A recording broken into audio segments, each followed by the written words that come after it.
All right, this is on.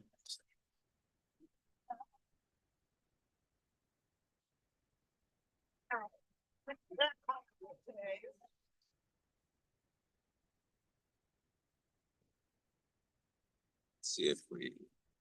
Okay,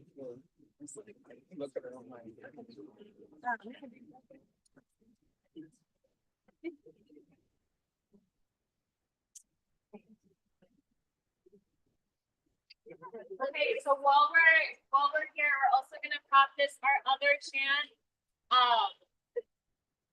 This is for community schools. So what do we need? Community schools. When do we need them now? Ready? Yes. What do we need? School. When do we need them? Now. What do we need? School. When do we need them? Now. What do we need? School. When do we need them? Now. Awesome. We're gonna do one more of our first chant. Ready? Our knowledge. Our school. And progress. Don't be fooled. Our knowledge. Our school. Hey, doctors, don't be fooled. Thank you so much, everyone. Great job. But it's downstairs.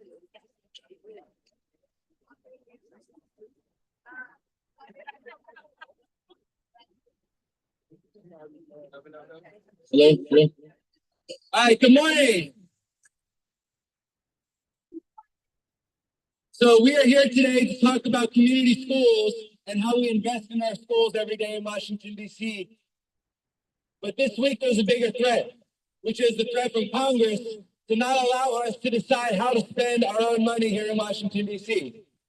So we are united behind making sure that we provide services directly in schools for our students, for our families. And when we invest in community schools, that means investing in health services, that means investing in food pantries, in all the services and supports that our students need in schools. But when Congress doesn't allow us to make those decisions, we're talking now, instead of about investing in the supports our families need, we're talking about instead slashing $1 billion from our budget, which means teachers being furloughed, which means the possibility of a shorter school week, cutting our budgets back at exactly the time we need to be making more investments in our schools. And I know that the senators, their staff, they have kids who are in our schools. There are people who take our buses and our metro every day, and they're going to be worse off too if they cut this money. This is our money. This is money that DC taxpayers have funded, and it's our decision what to do with it. And when we get to make those decisions, we make smart decisions. We invest in things like community schools. We make sure we have wraparound supports for students and families. We make sure that our students have food and nutrition, have everything they need to succeed in school. But we can't do any of that if Congress takes our money away from us and that decision away from us. So we are here united to say that not only do we want to invest in community schools, we want to invest in all of the strategies that make sure our kids can succeed. But we are united in telling Congress those decisions are for us and us alone in Washington, D.C., and not for them to make for us. So you're going to hear from a bunch of speakers today that can speak to the power of community schools and why we should make those investments and why we need to tell senators to keep their hands off D.C. so we can make those decisions for ourselves. So I'm going to invite up first Dr. Rustin Lewis, Community Schools of the Nation's Capital. Good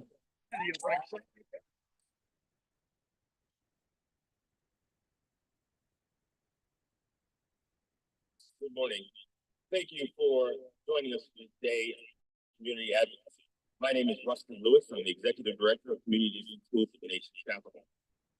Communities and Schools of the Nation's Capital serves nearly 5,000 students from marginalized communities by helping them stay in school and prepare for the future, and by removing barriers to prevent them from staying in school.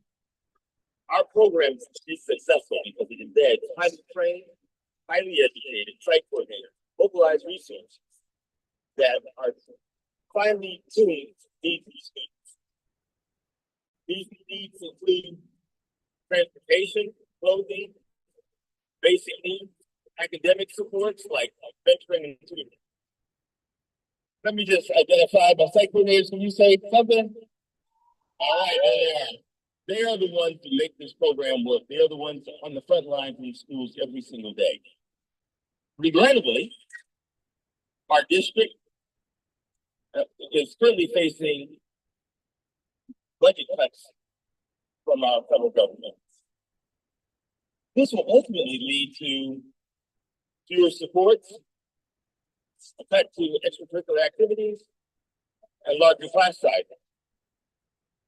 Our data has shown that when we remove barriers, students can learn, teachers can teach, chronic absenteeism rates go down, and public safety increases.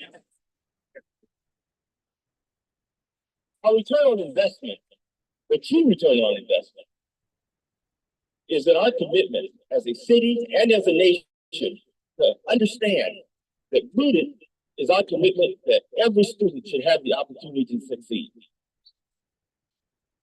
That vision is exemplified by one of our many site coordinators, Adonis Garcia.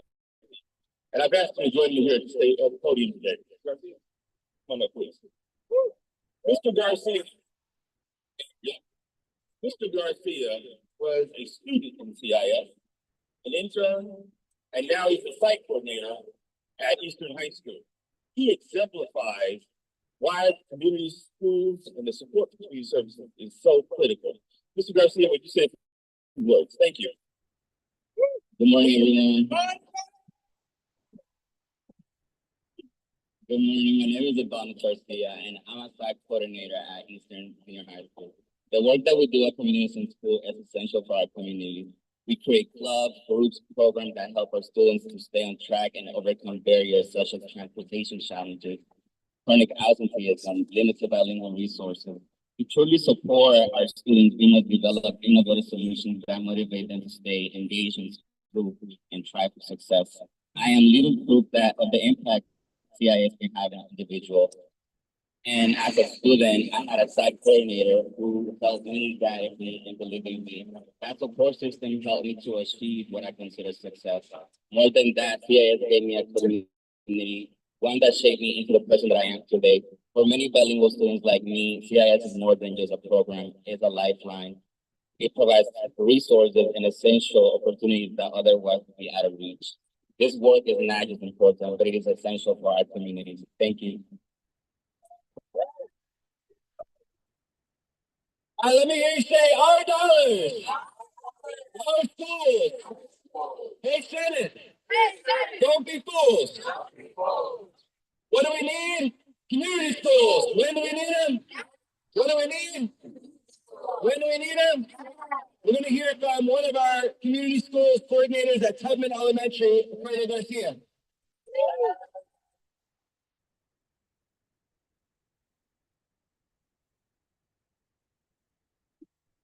Good morning, everyone. Thank you. My name is Fredo Garcia, or as Tubman students know me, Mr. Ricky.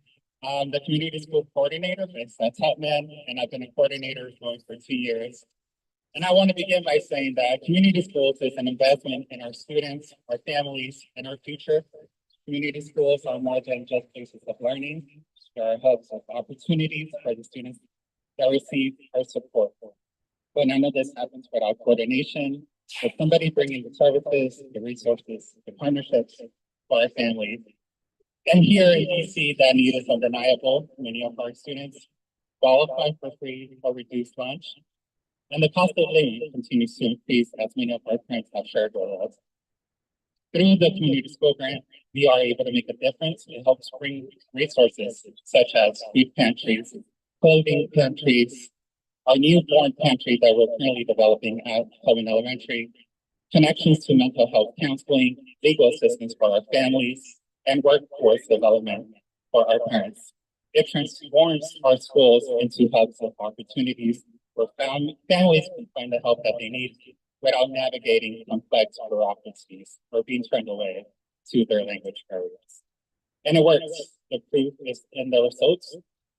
Since expanding community schools at Tubman, we have seen higher attendance rates, stronger parental engagement, and real impact on family stability.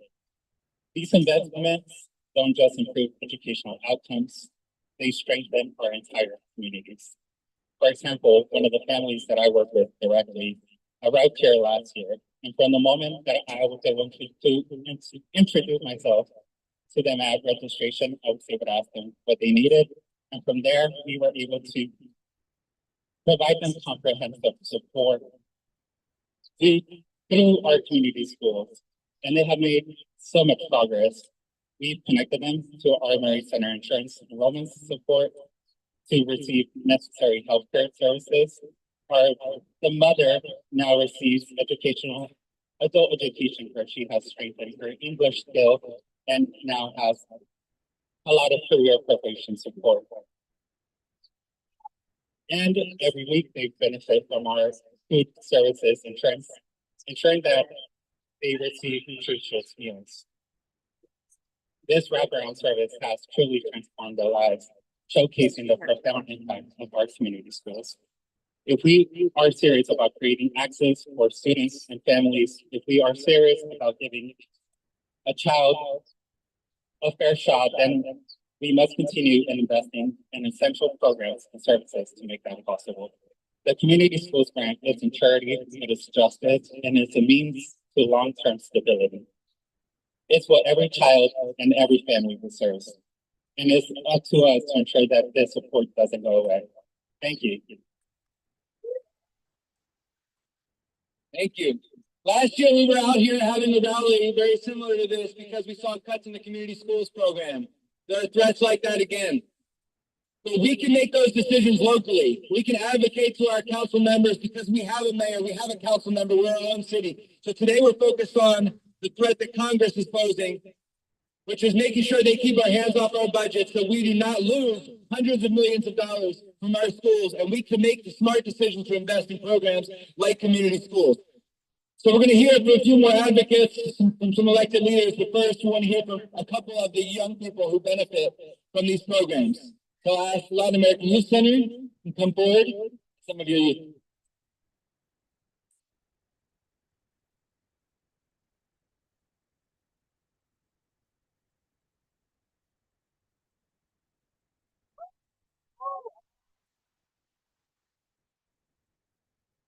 My name is Emily Gonzalez, and I'm a proud student at Early College Academy, Coolidge High School. For the past few years, I had the opportunity and privilege of attending classes and participating in programs at the Latin American Youth Center, also known as LAYC.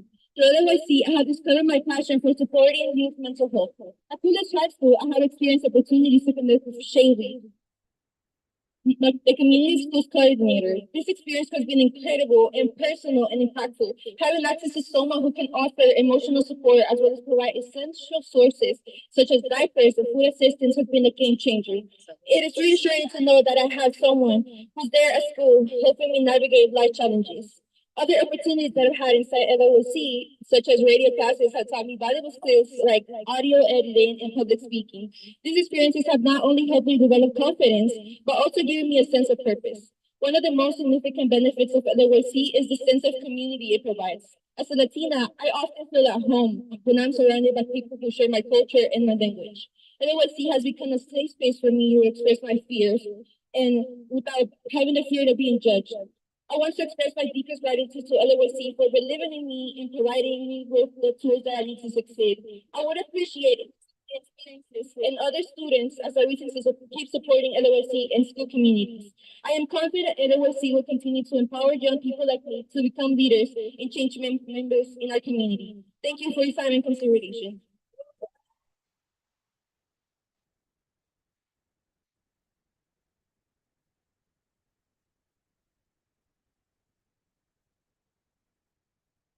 My name is Jennifer Perez.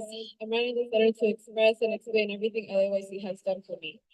A high schooler at Coolidge Calvin High School in the Early College Academy. I've been using all the resources in LAYC with the help of Shady, community schools coordinator, since 8th grade.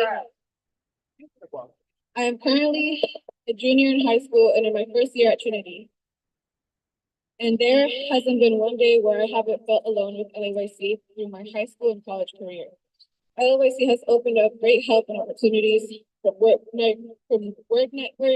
networking and meeting people to Knowing you have a safe space with mental and medical health, the community hour opportunity for educational classes, food assistance, rental assistance, and so much more.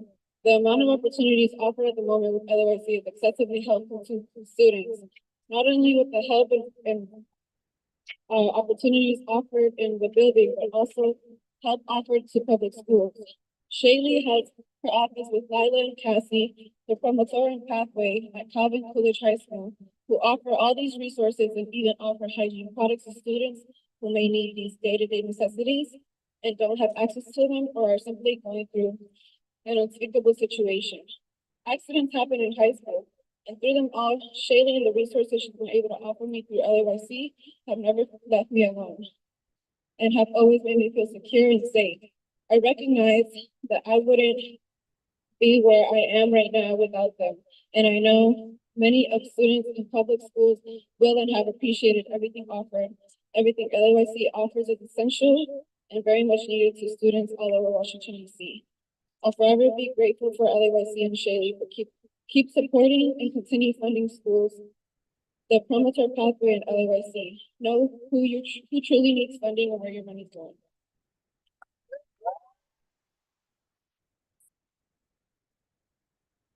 Thank you so much. Our VIPs have arrived here too. We got some little ones from Tubman Elementary School. And thank you to the youth who are benefiting from LAYC and all those programs, because that's why we are here. On the front lines for decades on the fight for community schools and for more investments in our schools has been our teachers union. So I want to invite up the Washington Teachers Union and President Jacqueline Pogue-Lyons.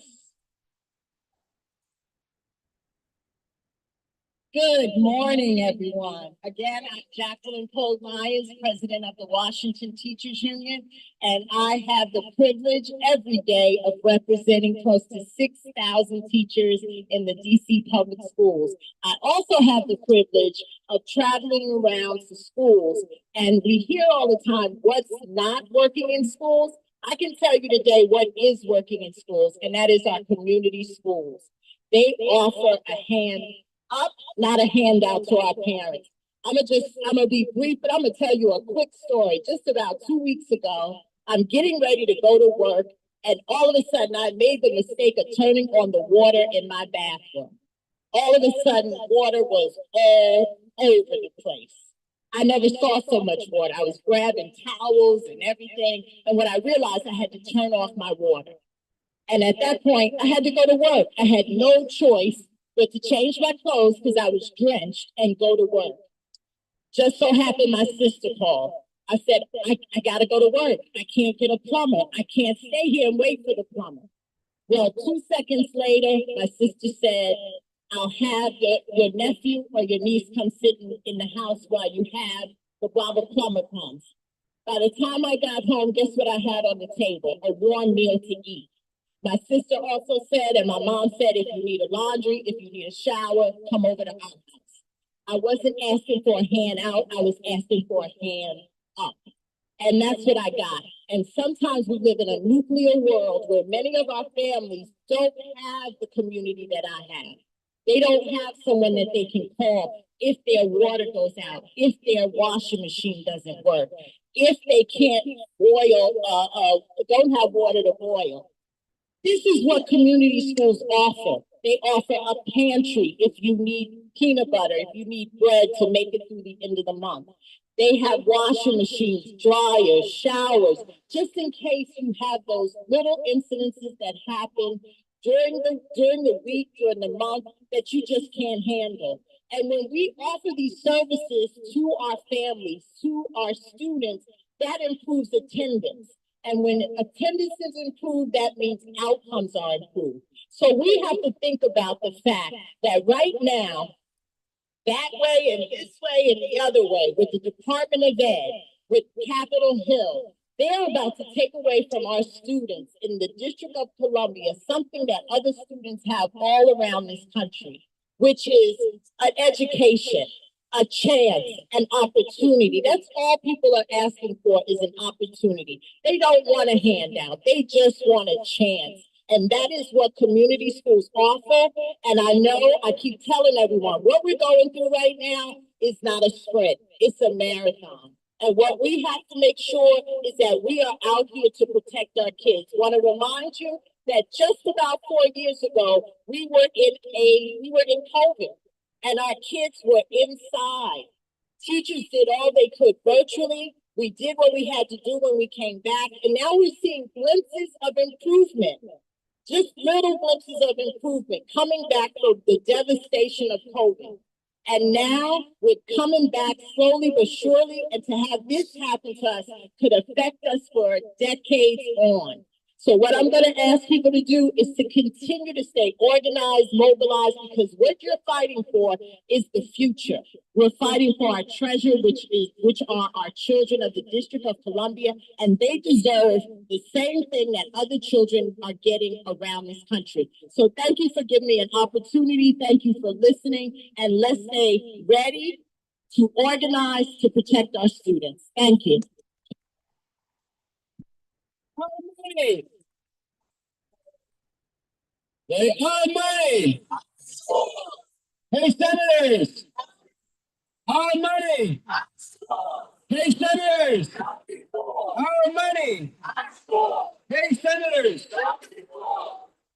So, the guy in the White House and a lot of people up on the other end on Capitol Hill say they want our city to be safe. The way that our city is safe is because we make investments like community schools. It's because we have things like out of school time programs, so that after school our kids have a safe place to go. It's because our kids have jobs. That's what makes our city safe. So if they really want our city to be safe, they're not only going to vote no on this resolution and make sure that DC's budget is preserved, they're going to let us make the choice to make the kind of investments in things like community schools and things like out of school time that really keep our city safe. I'm going to invite up now the president of the DC State Board of Education, Doug Patterson.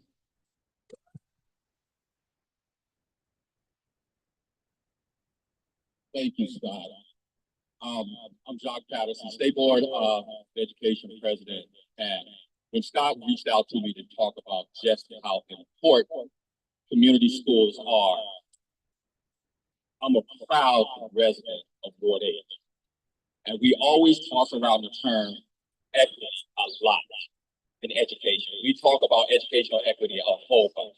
But if everything is equal in the per pupil funding, community schools is the equity that we need. Our schools have been underfunded and underserved for such a long time. And I see that every single day in my community of where we need the resources that makes the difference for children to actually, as our president of the Washington Teachers Union said, to get up, to go to school, for their family to have the things that they need every single day.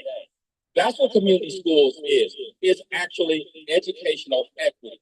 It is the difference that makes for every child to be able to get a great education. And so what I'm here to say today is that we have to support our community schools. I see it every single day when I return back to my community after going to work, the difference between having the equity as far as community schools and when we don't have that. I see children every single day and how they're performing in school, what their families need. I live in a food desert. I literally live in a food desert. In Ward 8, we have one grocery store for over 80,000 residents. Community in schools makes a difference for parents. It makes a difference for children every single day of how they show up at school and how they perform on their tests. I am a big proponent of community schools. I think this is the way that we should go totally for schools that have been historically marginalized and pushed to the side. So I'm asking, I know we're fighting very hard right now, and I'm going to even go to Senate bill to fight for the 1.1 that they're trying to take from our city unjustly. I'm going to go there and fight for that. But right now, I need our council member. We have a council member that's here, they go, to tell her colleagues, this is an important issue for kids who live in communities that have been underserved. And I'm hoping and praying that she'll get the rest of her colleagues to run this at the appropriate level. So I thank you. I appreciate everyone. Continue to fight for communities in schools because they actually do make the equity that we need in our schools. Thank you. All right, and we're gonna bring up Councilmember Nadeau now because as this fight has been going on throughout the week, the council member and her colleagues have been up on the Hill talking to senators and leading this fight for us. That's step one. We gotta win this fight so we have those local dollars to spend. Councilmember Nadeau. Thanks, everybody. First of all, let me give a shout out to my Tubman Toads, who are also fighting for their basic budget this year, not just community schools. We need to restore Tubman's budget. Listen, y'all have made the case for community schools. I don't have to go over what they do or why they're important, but let me say this as a mom of two small kids who are in school here in the district. Our schools should be a place where not only our kids, but also our families feel safe and supported. Whether that's safe from federal law enforcement agencies, whether that's supported through all of life's up and downs, in addition to the basics of what we provide in our schools. Every family needs help sometimes, but the community schools model ensures that when that time comes, the services our families need are right there in a space that is comfortable, welcoming, and safe. So here's the thing, this program is something I've supported since before I was on the council because it makes sense, right? We got a common sense program here. And with a minimal investment, we have a maximum return in services for our families and our students. And like many great programs, this one is always under threat, right? We had to fight to get the funding back last year when it was zeroed out, and we need more this year. Of course, it's complicated to have this conversation at the same time that we are fighting for our lives on Capitol Hill, but it is critical that we have this conversation because we are going to find a way to win on Capitol Hill so that we can get back to the business of the District of Columbia. We're going to find a way to win, ladies and gentlemen, okay? All right. So let's talk about that for a second. Because we're all calling our senators today, right? All the senators. We don't have senators, right? We don't have senators. We've got all of our friends and family across the country calling Democratic senators, calling reasonable Republicans who can vote against that continuing resolution that would cut $1 billion from our current fiscal year. When we talk to them, ask them, so which teachers should we be cutting? Which classroom should we be doubling in size? Which school communities should we be taking resources away from? Because that's what you're doing when you cut $1 billion in the middle of the fiscal year from DC's duly passed balanced budget. And we're not going to stand for it, are we? No. All right.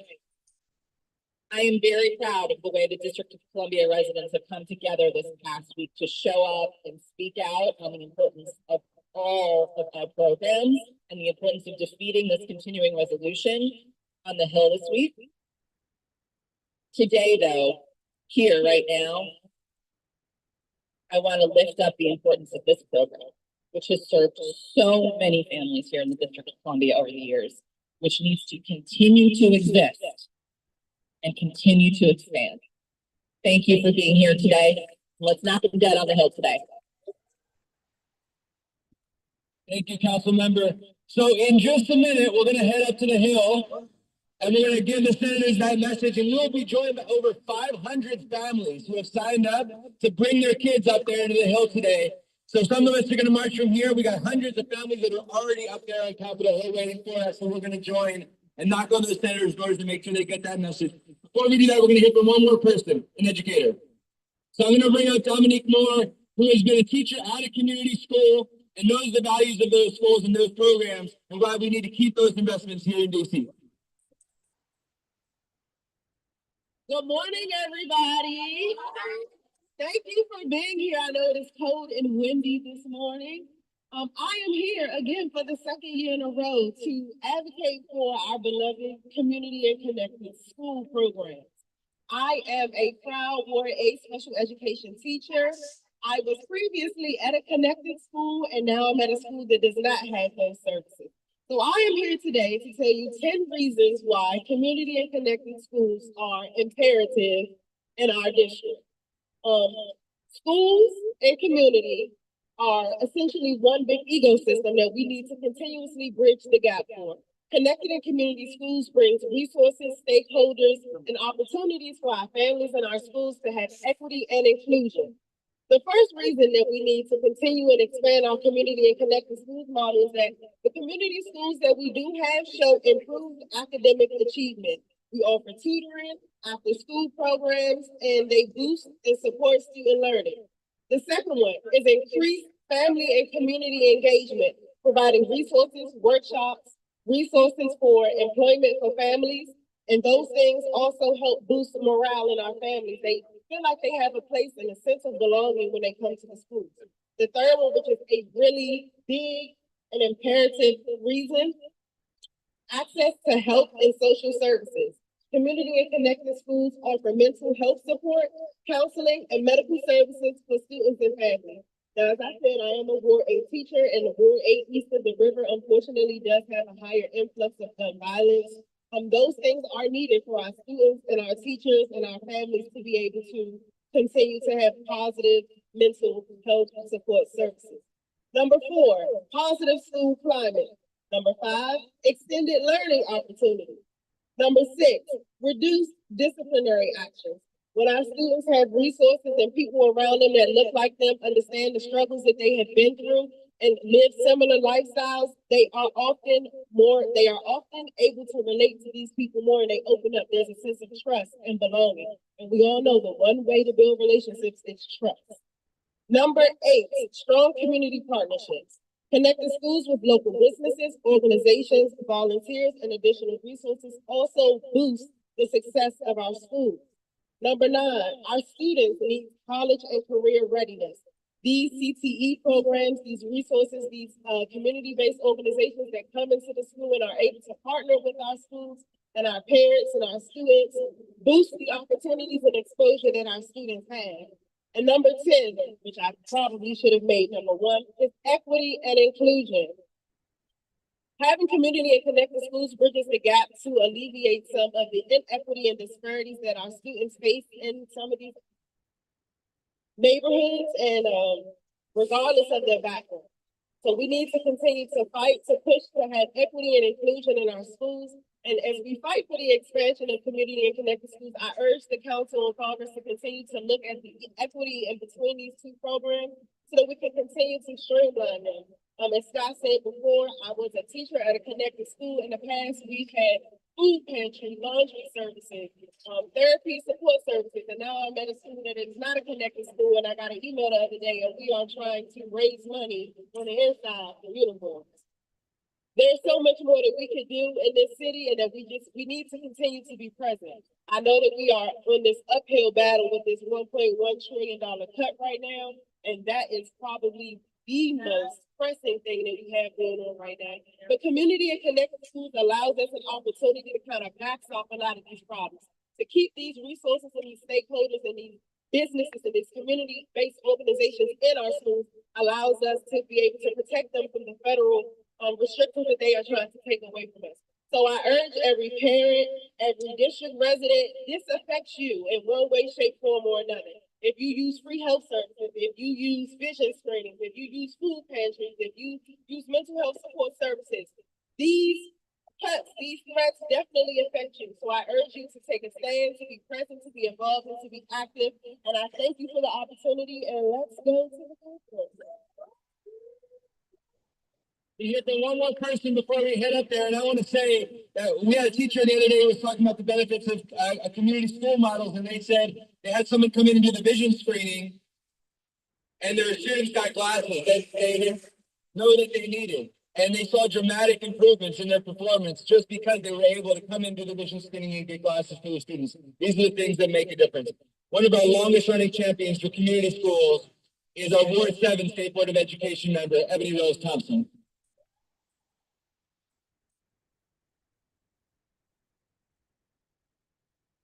Good morning. I think it's still morning. I know it's still cold enough to be morning. My name is Ebony Rose Thompson, and I'm very proud to represent Ward 7 on the State Board of Education. Ward 7 is the community I grew up in. I was a kid in Ward 7. I make sure to tell people that because folks forget we're not just a city of federal workers. We're not just a city of politicians. We're not just a city that the president lives in. Pennsylvania Avenue comes to my part of town too. Real folks, real teachers, real firefighters, real families, real police officers have addresses that also say Pennsylvania Avenue. I was flying back in because I get to travel a bit. They let me out of DC on occasion. And I flew back into DCA. And, you know, you take a long trip, you might need to use some facilities. And I was using the facilities next to a mom and her son. That mom and their son work from DC, which is okay. We love when people visit DC. But the son said, wait a minute, Mom, this airport doesn't have stools like our airport does at home. And the mom said, well, that's because people in DC don't care about kids. And I politely said to her, well, you know, you're in Virginia. Now, that's not to say Virginia doesn't care about their kids. Virginia cares about their kids because every place cares about their kids. There is not one state in this country, one city in this country, one county in this country, one small town in this country that does not care about their kids. And DC is no exception. We have to, unfortunately, remind folks that we are real people who are from DC. All too often, we hear no one's from DC. But I'm proud to say I'm from DC. I'm proud to say these babies behind me are from DC. I'm proud to say we have great teachers in DC and great schools in DC. And as we talk about our kids being our treasure, we need the folks who are visiting DC, who don't live in DC, who come here for work, who are supposed to work for us too, because we are not a state, to stop messing with our treasure and give us our treasury. Thank you. We're gonna say, don't be fools, fund our schools. Ready? Don't be fools. Don't be fools. Don't be fools. Thank you to everybody who came out. If media folks are here have a couple questions, we have folks who work in community and connected schools who can take a couple questions, and then we're going to march up to the Capitol together. Any questions? I think you answered a lot of our questions. I would like to, if the student is able to reflect on, this $1.1 billion situation, if they can talk about what they're learning about civic engagement in the process. Any students want to come talk about what it would mean to come money from the students? While you're here. Well, we need to hear from students and money was come from your school. I want to share. Our students just looking forward to you guys tonight. Okay.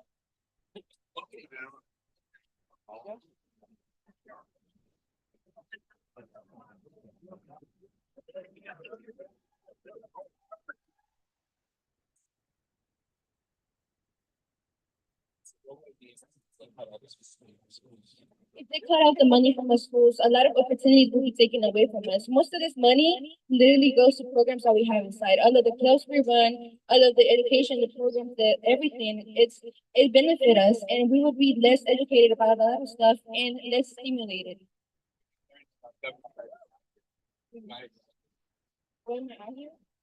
I'm out here because I'm supporting people who have helped me a lot, and if I'm seeing someone else that is I'm personally affected and I'm seeing someone else's job affected by this, of course I'm gonna be here and advocating for everyone because we're a community.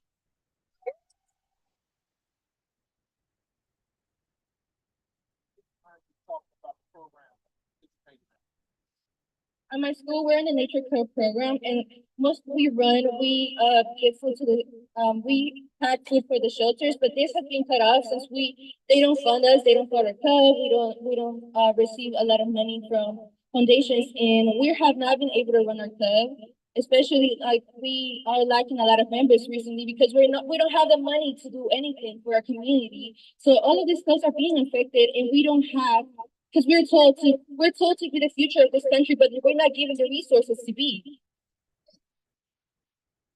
Thank you very much. Hey, other students, real quick, what do you love about your school? What do you love about your schools, your programs? Do you like your teachers? Yeah. So we want to make sure those teachers don't get cut, because if they cut this $1 billion from our budget, look, the majority of our budget goes to our schools, public safety, health. So if they cut this money from our budget, it's going to mean cuts to teachers. It's going to mean fewer school days. It's going to mean fewer school programs, and we got to make sure we fight for that. Any other questions before we head up there? All right. So one more time, the chant. Don't be fools. Fund their schools. Ready? Don't be fools. Don't be fools. Don't be fools. We're going to go up there to the Senate. We're going to tell them to let us make decisions with our own dollars and invest in things like community schools. Thank you all. For those of you who are marching with us, stay right here. It's going to get everything packed up. We're going to head up there together.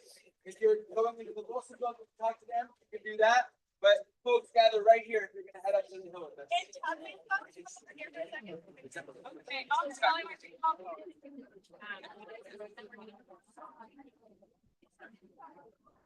Yeah, so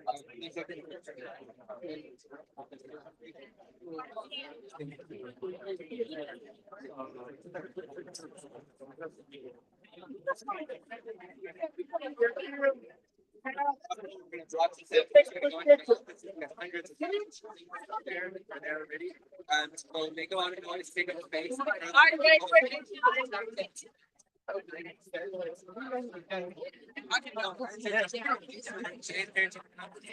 So they're bringing their students up there and they're gonna make space. Actually, this is where we start running around. I thought this building, but when they have the breast cancer walk every year, this is yeah, I was organized, but I didn't know that's what the team was here.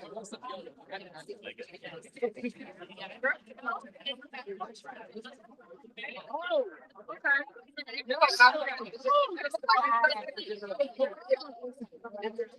that was.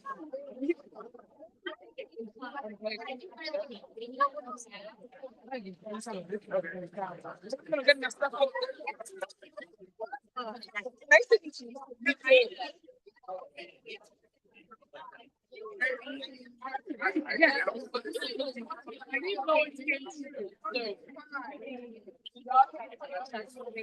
Okay, where can I carry? Cecilia was just telling me he's gonna walk for a little bit and then they drive, so if need be, we could always we'll see how it goes and then yeah. I just got a text. I just got set up. So clearly no one was on yet.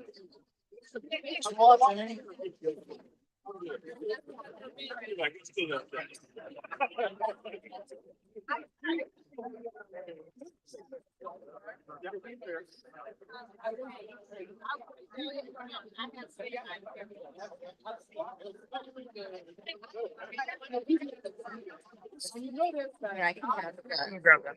I don't want to say bye to you, but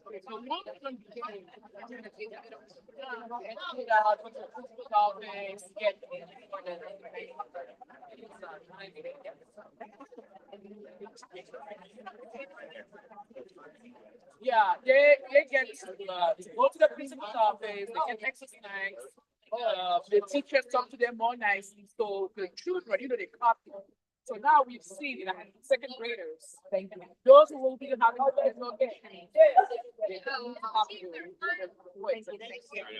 yeah. So we are starting things where there are the lunches. So you learn things for that. Look, we're gonna, no, we don't have to. What I will do, there are ones that complete are the best. Those are the ones that have to complete are the rest out. They're gonna have this, because I was asking them, and I didn't explain to them that it's not about that when you're part of student council, like DC, city council,